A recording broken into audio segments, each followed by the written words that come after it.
Salut tout le monde et bienvenue dans le récap de la seconde semaine de playoff du LEC. Durant la première, uniquement Excel a été éliminé et les 5 autres équipes ont continué de se battre pour la course au titre et pour bien sûr représenter l'Europe au MSI.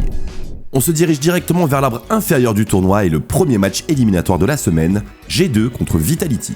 Perkz affrontait son ancienne équipe et il avait bien l'objectif de faire tomber Caps et Jankos après s'être occupé de Mikix. Mais ça ne s'est pas forcément passé comme prévu pour le GOAT européen. Et pourtant, Vitality démarre assez bien ce BO avec de très bonnes laning phases, des dives assez bien exécutés et des teamfights relativement propres qui prouvent définitivement qu'il y a beaucoup de talent au sein de cette équipe. Malheureusement, on se rend compte que c'est beaucoup plus compliqué de terminer le match et on commence à faire des erreurs, notamment Perkz qui se fait attraper à plusieurs reprises par des sarcophages de Lissandra jusqu'au point de non-retour. En revanche, la seconde partie de ce Best of 5 sera complètement différente. Broken Blade la speak Jax pour contrer la Camille d'Alphari et va tout simplement détruire le match en enchaînant solo kill sur solo kill. On notera tout de même un Caps assez léger et généreux avec l'équipe adverse, mais qui ne suffira tout de même pas à ralentir le rythme de Bibi, qui sera très bien accompagné en teamfight par Flakked. Ce qui nous amène à la troisième partie de ce Best of 5 et la première balle de match en faveur de G2. Et cette game commence extrêmement bien pour les abeilles de Vitality, puisqu'à la 14e minute, Carzzy a déjà récupéré 3 tours à lui seul et commence déjà à amorcer son snowball. Malheureusement pour les abeilles, Jankos avait extrêmement bien ajusté son smite et vient subtiliser un Baron Nashor, ce qui rééquilibre un petit peu les forces de la partie. Le match se prolonge jusqu'au 7e dragon qui sera à nouveau subtilisé par les samouraïs de G2, mais cette fois-ci par Caps. Le même qui, quelques minutes plus tard, trouvera le catch décisif qui leur fera définitivement remporter la partie et le BO5. Carzzy ne pourra donc pas aller défendre son titre et Perkz n'éliminera pas non plus tous ses anciens coéquipiers. Et enfin, la super team Vitality finit ce split à la 5e position. Et le week-end de compétition n'est pas encore terminé pour G2 car après un unique jour de repos, ils enchaînent et jouent un second BO5 éliminatoire, cette fois-ci contre Misfits. Et bien que l'adversaire change, le résultat reste sensiblement le même avec un nouveau 3-0 pour les G2 en grande forme.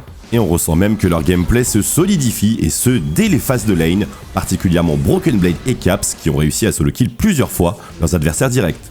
Jankos fait également un excellent travail pour les mettre dans les meilleures conditions, tandis que Flakked et Targamas se montrent encore plus solides dans leur 2v2, et le fait que l'ADC espagnol ne soit pas mort une seule fois du BO le prouve incontestablement.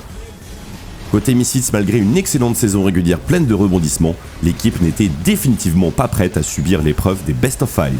En dehors d'actions individuelles, on n'y a pas retrouvé grand chose qui pouvait mettre en danger les G2 eSports, et on espère retrouver bien entendu les Misfits au Summer Split pour nous surprendre à nouveau. Et en parlant de surprise, on va passer au match du winner bracket entre Rogue et Fnatic qui nous aura complètement comblé. Et on démarre les hostilités avec le classique Pyke d'Ilisang et une domination botlane étouffante en faveur des Fnatic, mais qui n'aura malheureusement pas réussi à être au snowball aussi fort qu'à l'accoutumée, notamment à cause d'un Malrang qui apporte énormément de résilience en teamfight du côté des Rogues.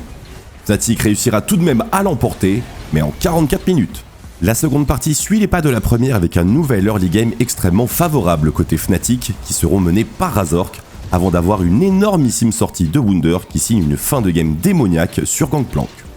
Les Rogues menés 2-0 décident de renverser l'équilibre du BO en partant en red side au niveau de la draft. Les Rogues vont laisser le Twisted Fate d'Humanoid disponible, sachant qu'il est invaincu sur le pic depuis le début de la saison, tout ça pour le contrer avec un Sylas piloté par Larsen, très loin de sa zone de confort. Mais le mid laner des Rogues voulait bel et bien prendre plus de responsabilités et avoir un champion plus agressif, proactif afin de dominer Humanoid. Et c'est un pari réussi puisque son Sylas est monstrueux, il parvient même à prendre plusieurs solo kills durant cette game 3.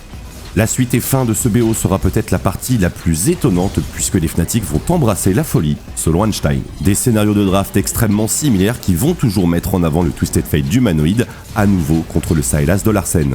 Et cette fois-ci ce sera encore pire puisqu'on aura 26 kills à 2 en 23 minutes, une annihilation instomp comme il est rare d'en voir. Les Rogues vont également terminer la 5ème game quasiment aussi rapidement et réussissent leur premier reverse sweep de leur histoire. Ils obtiennent donc leur ticket pour la grande finale de ce split pendant que Fnatic devra jouer à nouveau contre les G2 eSports. Et avec l'état de forme récent des deux équipes, il est très difficile de prédire qui ira affronter les Rogues pour le titre européen et également obtenir l'opportunité d'affronter T1 au MSI 2022. Et pour vous, qui soulèvera le trophée du LEC ce week-end ?